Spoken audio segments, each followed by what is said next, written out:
Cordial saludo, tutor.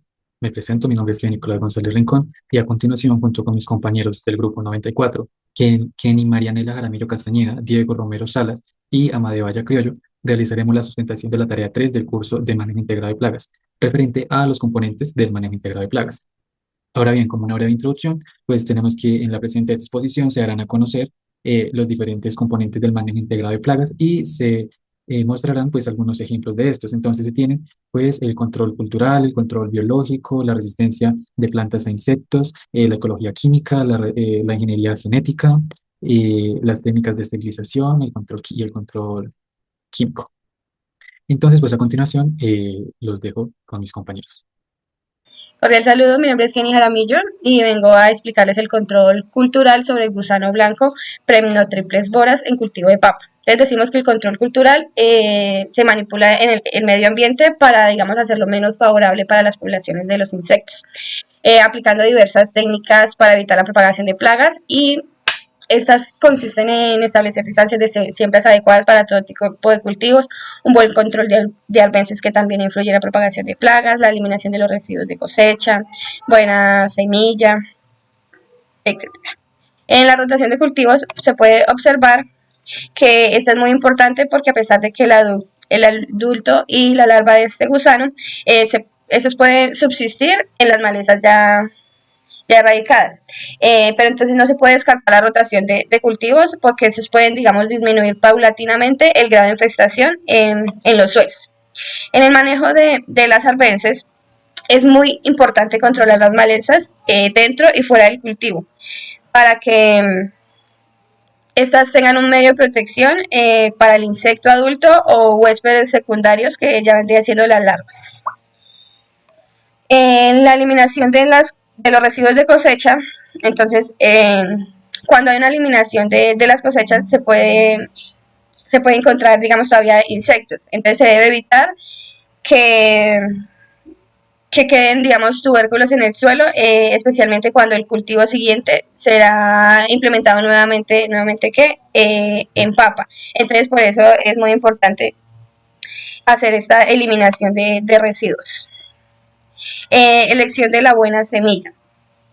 Entonces, para la elección de la buena semilla, digamos, estamos como, porque toca tratar de escoger la semilla que no esté infestada con la plaga, porque hay mucha semilla que ya viene con larvas jóvenes, que ese daño prácticamente pasa inadvertido y no tienen un abandono del tubérculo al momento de la cosecha, o en el transporte o en almacenamiento. Entonces, por eso es de vital importancia tener el control para tener una excelente elección de la semilla.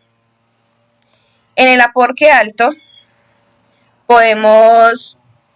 se pueden proteger los tubérculos y los estolones digamos, en la acción del sol y de los insectos. También se pueden proporcionar mejores condiciones para el suministro de agua y oxígeno. Este aporque un aporque escaso facilita la infestación de algunas malezas y en el aporque también, digamos, si no hay una buena implementación, se puede tener una infestación de un ataque tardío en el gusano por medio del gusano blanco. Y por último, en la preparación del suelo se pueden tener varios aspectos. Se puede tener la profundidad que se debe se debe arar suficientemente profunda de acuerdo con con la profundidad del suelo con el que se quiere llegar hasta el sitio de formación de las pupas.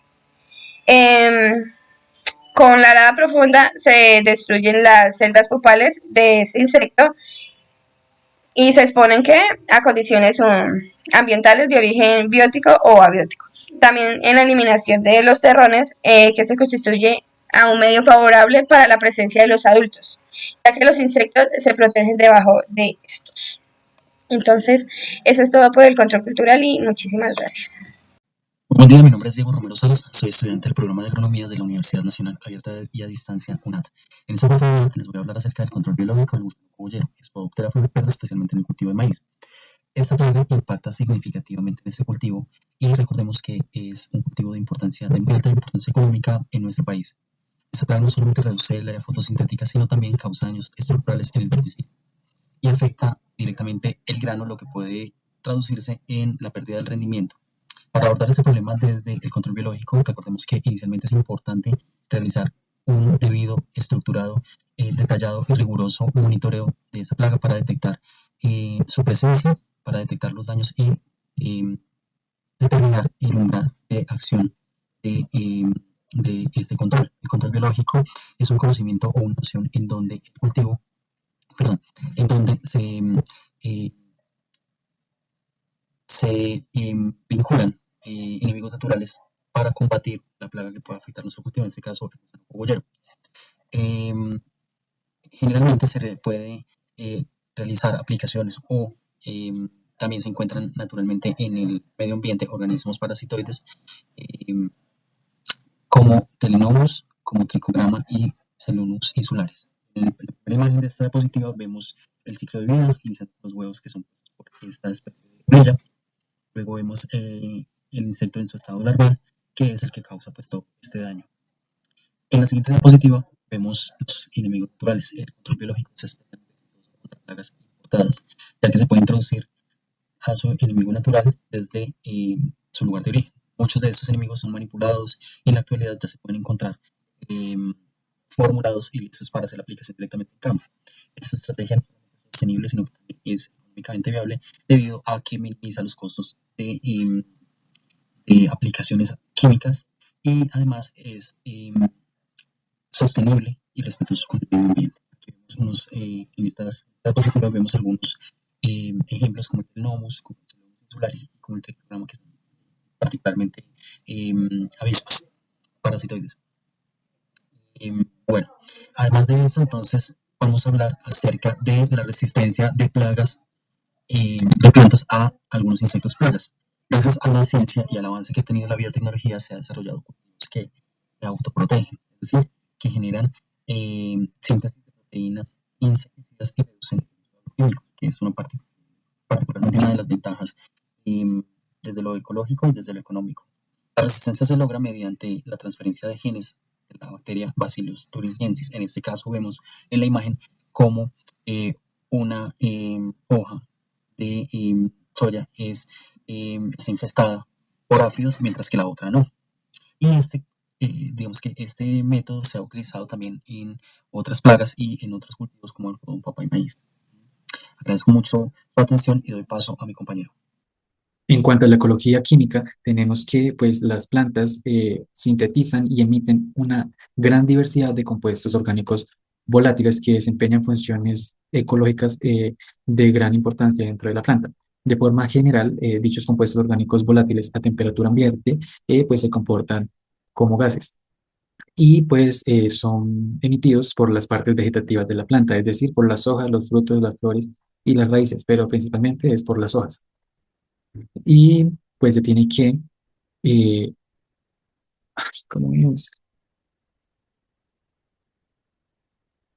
Y se tiene que, dichos compuestos orgánicos volátiles son emitidos por la planta cuando ésta se encuentra expuesta a estímulos tanto bióticos como abióticos o cualquiera de esos. Y son importantes porque dentro de la planta funcionan como mecanismos de defensa al frenar el ataque de insectos, a repeler el ataque de insectos y al frenar la colonización por hongos y por bacterias. Asimismo, dichos compuestos orgánicos volátiles promueven la reproducción de la planta, dado que por medio de estos la planta logra atraer polinizadores y dispersores de semillas.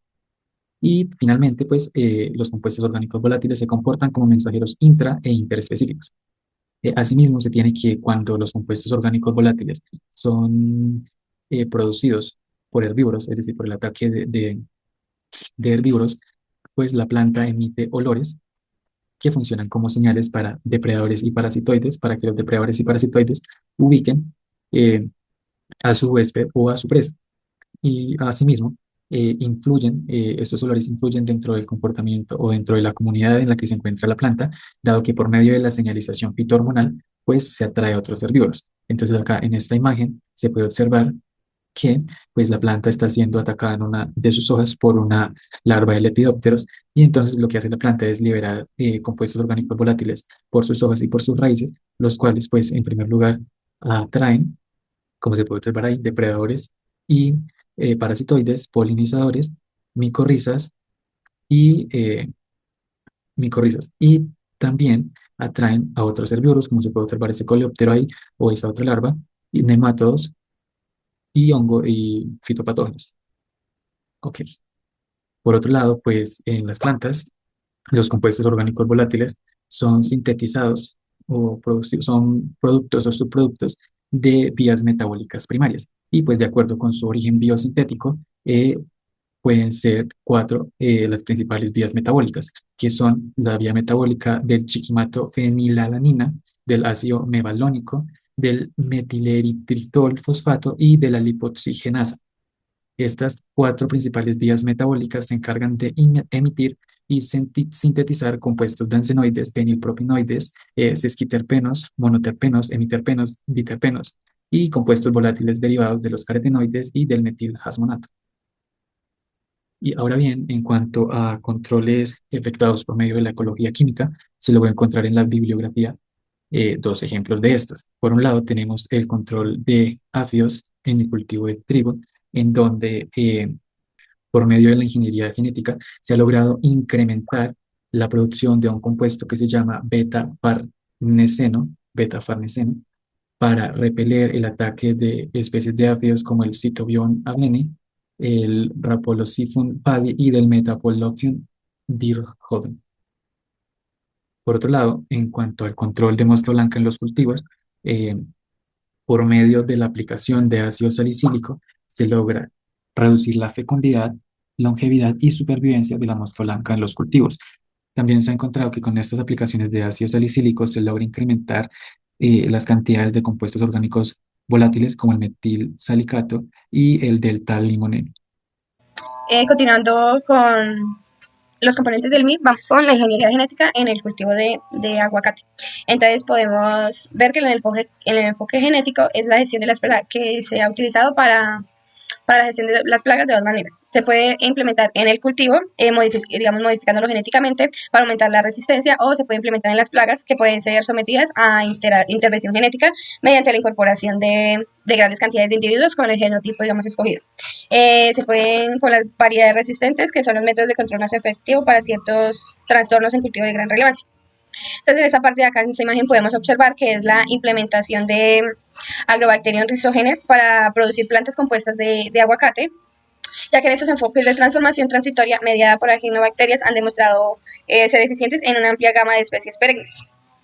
En la siguiente imagen, que sería esta, podemos observar que se implementan agrobacterios, bombardeo de partículas, selección de las células que incorporan al gen del interés, y con todos estos compuestos se puede dar la regeneración de una planta a partir de una única célula transformadora. Como vemos acá, eso mayormente se implementa en plantas injertadas, mayormente en los injertos de aguacate es donde se establecen estas modificaciones genéticas. Por otra parte, en la imagen de acá se puede ver que ese es el efecto del estado foliar y las microheridas de la expresión de root, que son las réplicas biológicas en las hojas de aguacate en estado CE y con microherida aplicada a la mitad de las hojas. Y hay unas que se encuentran con unas manchitas rojas alrededor. Esas son ya las heridas hechas por las microagujas que se implementan para realizar la intervención genética. En esta parte de acá se observa que, por ejemplo, la imagen A corresponde a la imagen de las hojas emergentes, que son las más cortas de longitud. En la B son las hojas que siguen expandiéndose de tamaño, pero muestran una transición de color hacia el verde. Luego que vienen las C, que son las de color verde menos claro y son más delgadas que las anteriores, menos delgadas que las anteriores. En la D son las hojas completamente expandidas, ya se encuentran de color verde oscuro y gruesas, y la E es la barrera de escala de 2,5. En esta parte podemos observar que es una transformación de la planta media por las agrobacterias en el aguacate, en donde se forma un sistema de agroinfiltración al vacío con una bomba al vacío y desecador que utiliza una manguera de goma flexible que ha sido recubierta de grasa de vacío para encajar en las runas habituales de la cámara de vacío. Y en la otra parte es la acumulación de balaina en las hojas de las ramas de las plantas de aguacate, en esta parte de acá. Acá es como todo el proceso que realizan y aquí ya es como, como la acumulación que estas presentan. Eso sería todo. Muchísimas gracias.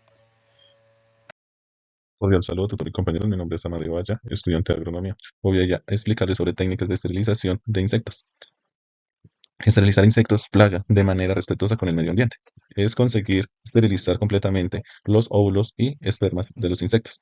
Para eso manejamos máquinas de irradiaciones que producen ionizaciones, otra máquina que aceleradores con electrones y máquinas eléctricas y con radios X. Por ejemplo, técnica TET, disminuir la tasa de natalidad de insectos plaga, propuesta por Edworth, que esterilizar insectos de manera masiva. Tenemos la radiación gamma a partir de cobalto 60. Se esterilizan los machos. Se liberan los que han sido esterilizados con la población plaga para evitar que hayan huevos fértiles. Resulta menos probable que se realicen apareamientos, se controla la plaga. También les voy a hablar sobre el control químico en el cultivo. Producto químico es sistémico, los cuales pueden ser plaguicidas, insecticidas, utilizados para eliminar y reducir y prevenir todo tipo de plagas. En la agricultura actual estamos utilizando productos biológicos que nos ayudan con el medio ambiente, como el aceite de neem y pirimicán, selectivo para controlar pulgones sin dañar insectos benéficos. Control químico. Se puede controlar, reducir y eliminar de forma química, de manera que se puede evitar enfermedades y síntomas. En la primera imagen, para lo del producto, así sean biológicos, tenemos que utilizar elementos de protección. Con este producto eliminamos los pulgones, que los pulgones nos producen enfermedades como marchitamiento, cambios de coloración, malformación en los tejidos y epidermis. Bueno, muchísimas gracias.